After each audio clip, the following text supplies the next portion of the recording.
بسم اللہ الرحمن الرحیم۔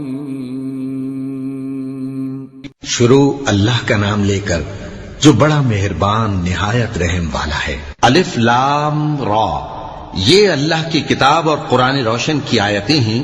کسی وقت کافر لوگ آرزو کریں گے کہ اے کاش وہ مسلمان ہوتے۔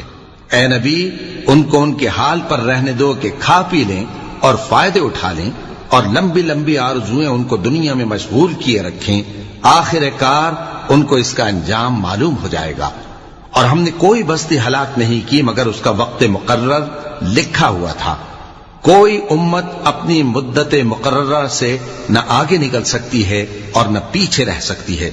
اور کفار کہتے ہیں کہ اے شخص جس پر نصیحت کی کتاب نازل ہوئی ہے، تو دیوانہ ہے۔ اگر تو سچا ہے تو ہمارے پاس فرشتوں کو کیوں نہیں لے آتا؟ کہہ دو ہم فرشتوں کو نازل نہیں کیا کرتے مگر حق کے ساتھ، اور اس وقت ان کو مہلت نہیں ملے گی۔ بے شک یہ کتاب نصیحت ہم ہی نے اتاری ہے، اور یقیناً ہم اس کے نگہبان ہیں۔ اور ہم نے تم سے پہلے کے مختلف گروہوں میں بھی پیغمبر بھیجے تھے، اور ان کے پاس کوئی پیغمبر نہیں آتا تھا مگر وہ اس کے ساتھ ہنسی کرتے تھے۔ اسی طرح ہم اس گستاخی کو گناہگاروں کے دلوں میں ڈالے رکھتے ہیں، سو وہ اس پر ایمان نہیں لاتے۔ اور پہلے لوگوں کی روش بھی یہی رہی ہے۔ اور اگر ہم آسمان کا کوئی دروازہ ان پر کھول دیں اور وہ اس میں چڑھنے بھی لگیں تو بھی وہ یہی کہیں کہ ہماری آنکھیں باندھ دی گئی ہیں، بلکہ ہم پر جادو کر دیا گیا ہے۔ اور ہم نے آسمان میں برج بنائے ہیں اور دیکھنے والوں کے لیے اس کو سجا دیا ہے، اور ہر شیطان مردود سے اسے محفوظ کر دیا ہے۔ ہاں، اگر کوئی چوری سے سننا چاہے تو ایک روشن انگارہ اس کے پیچھے لپکتا ہے، اور زمین کو ہم نے پھیلایا اور اس میں پہاڑ بنا کر رکھ دیے، اور اس میں ہر ایک چیز اندازے سے اگائی۔ اور ہم نے تمہارے لیے اور ان لوگوں کے لیے جن کو تم روزی نہیں دیتے اس میں معاش کے سامان پیدا کیے، اور ہمارے ہاں ہر چیز کے خزانے ہیں، اور ہم اس کو بمقدار مناسب اتارتے رہتے ہیں۔ اور ہم ہوائیں چلاتے ہیں جو پانی سے بھری ہوئی ہوتی ہیں، سو ہم آسمان سے مے برساتے ہیں، پھر ہم تم کو اس کا پانی پلاتے ہیں، اور تم تو اس کا خزانہ نہیں رکھتے۔ اور یقیناً ہم ہی حیات بخشتے اور ہم ہی موت دیتے ہیں، اور ہم ہی سب کے وارث ہوں گے۔ اور جو لوگ تم میں پہلے گزر چکے ہیں ہم کو معلوم ہے، اور جو پیچھے آنے والے ہیں وہ بھی ہم کو معلوم ہے۔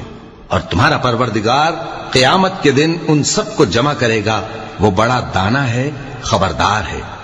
اور ہم نے انسان کو کھنکھناتے سڑے ہوئے گارے سے پیدا کیا ہے، اور جنوں کو اس سے بھی پہلے بے دھوئیں کی آگ سے پیدا کیا تھا۔ اور وہ وقت قابل ذکر ہے جب تمہارے پروردگار نے فرشتوں سے فرمایا تھا کہ میں کھنکھناتے سڑے ہوئے گارے سے بشر بنانے والا ہوں، بس جب میں اس کو درست کر لوں اور اس میں اپنی طرف سے روح پھونک دوں تو اس کے آگے سجدے میں گر پڑنا۔ چنانچہ فرشتے تو سب کے سب سجدے میں گر پڑے مگر شیطان کہ اس نے سجدہ کرنے والوں کے ساتھ ہونے سے انکار کیا۔ فرمایا اے ابلیس، تجھے کیا ہوا کہ تو سجدہ کرنے والوں میں شامل نہ ہوا؟ اس نے کہا میں ایسا نہیں ہوں کہ انسان کو جس کو تو نے کھنکھناتے سڑے ہوئے گارے سے بنایا ہے سجدہ کروں۔ فرمایا یہاں سے نکل جا کہ اب تو مردود ہے، اور تجھ پر قیامت کے دن تک لعنت برسے گی۔ اس نے کہا کہ پروردگار مجھے اس دن تک مہلت دے جب لوگ مرنے کے بعد زندہ کیے جائیں گے۔ فرمایا اچھا، سو تجھے مہلت دی جاتی ہے وقت مقرر یعنی قیامت کے دن تک۔ اس نے کہا کہ پروردگار جیسا تو نے مجھے بھٹکا دیا ہے میں بھی زمین میں لوگوں کے لیے گناہوں کو آراستہ کر کے دکھاؤں گا اور سب کو بہکاؤں گا۔ ہاں، ان میں جو تیرے خاص بندے ہیں ان پر میرا قابو چلنا مشکل ہے۔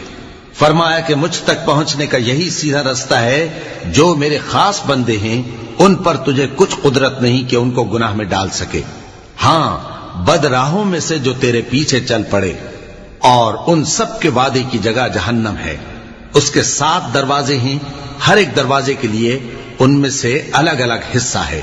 جو متقی ہیں وہ باغوں اور چشموں میں ہوں گے۔ ان سے کہا جائے گا کہ ان میں سلامتی اور امن و اطمینان سے داخل ہو جاؤ، اور ان کے دلوں میں جو کدورت ہوگی ہم اسے نکال دیں گے، گویا بھائی بھائی مسندوں پر ایک دوسرے کے سامنے بیٹھے ہوں۔ نہ ان کو وہاں کوئی تکلیف پہنچے گی اور نہ وہ وہاں سے نکالے جائیں گے۔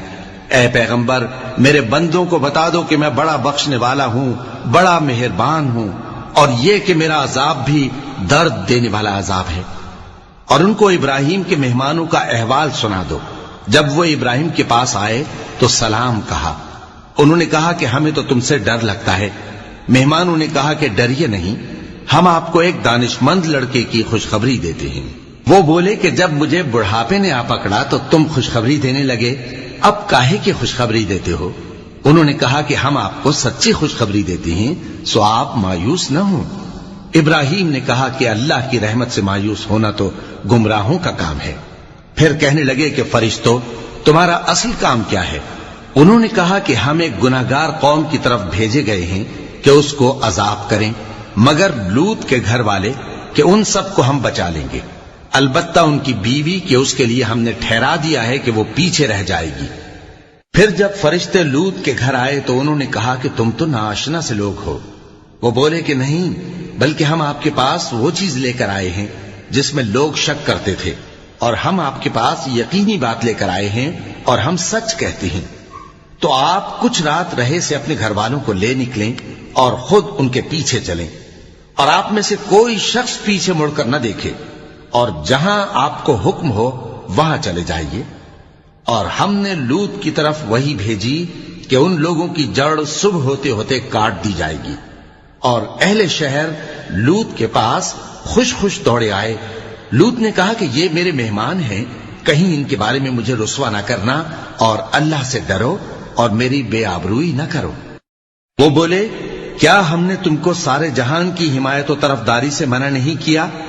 انہوں نے کہا کہ اگر تمہیں کرنا ہی ہے تو یہ میری قوم کی لڑکیاں ہیں، ان سے شادی کر لو۔ اے نبی، تمہاری جان کی قسم وہ اپنی مستی میں مدہوش ہو رہے تھے، سو ان کو سورج نکلتے نکلتے چنگھاڑ نے آ پکڑا، اور ہم نے ان بستیوں کو الٹ کر نیچے اوپر کر دیا اور ان پر کھنگر کی پتھریاں برسائیں۔ بے شک اس قصے میں اہل فراست کے لیے نشانی ہے، اور وہ بستیاں اب تک شام جانے والے سیدھے رستے پر موجود ہیں۔ بے شک اس میں ایمان لانے والوں کے لیے نشانی ہے۔ اور بن کے رہنے والے یعنی قوم شعیب کے لوگ بھی گناہگار تھے، تو ہم نے ان سے بھی بدلہ لیا، اور یہ دونوں شہر کھلے رستے پر موجود ہیں۔ اور وادی ہجر کے رہنے والوں نے بھی پیغمبروں کی تکذیب کی، ہم نے ان کو اپنی نشانیاں دی اور وہ ان سے منہ پھیرتے رہے، اور وہ پہاڑوں کو تراش تراش کر گھر بناتے تھے کہ امن و اطمینان سے رہیں گے۔ آخر زوردار آواز نے ان کو صبح ہوتے ہوتے آ پکڑا، اور جو کام وہ کرتے تھے وہ ان کے کچھ بھی کام نہ آئے۔ اور ہم نے آسمانوں اور زمین کو اور جو مخلوقات ان میں ہے سب کو تدبیر کے ساتھ پیدا کیا ہے، اور قیامت تو ضرور آ کر رہے گی، تو تم ان لوگوں سے اچھی طرح سے درگزر کرو۔ کچھ شک نہیں کہ تمہارا پروردگار ہی سب کچھ پیدا کرنے والا ہے، جاننے والا ہے۔ اور ہم نے تم کو 7 آیتیں جو نماز میں دہرا کر پڑھی جاتی ہیں، یعنی سورہ الحمد اور عظمت والا کلام عطا فرمایا ہے۔ ہم نے کفار کی کئی جماعتوں کو جن کو فوائد دنیاوی سے نوازا ہے، تم ان کی طرف رغبت سے آنکھ اٹھا کر نہ دیکھنا، اور نہ ان کے حال پر رنج و غم کرنا، اور مومنوں کے ساتھ تواضع سے پیش آنا، اور کہہ دو کہ میں تو علانیہ ڈر سنانے والا ہوں، اور ہم ان کفار پر اسی طرح عذاب نازل کریں گے جس طرح ان لوگوں پر نازل کیا جنہوں نے تقسیم کر دیا، یعنی قرآن کو کچھ ماننے اور کچھ نہ ماننے سے ٹکڑے ٹکڑے کر ڈالا۔ سو تمہارے پروردگار کی قسم ہم ان سے ضرور پرسش کریں گے ان کاموں کی جو وہ کرتے رہے۔ پس جو حکم تم کو اللہ کی طرف سے ملا ہے وہ لوگوں کو بے دھڑک سنا دو، اور مشرکوں کا ذرا خیال نہ کرو۔ ہم تمہیں ان لوگوں کے شر سے بچانے کے لیے کافی ہیں جو تم سے ہنسی کرتے ہیں، جو اللہ کے ساتھ کوئی اور معبود قرار دیتے ہیں، سو ان قریب ان کو ان باتوں کا انجام معلوم ہو جائے گا۔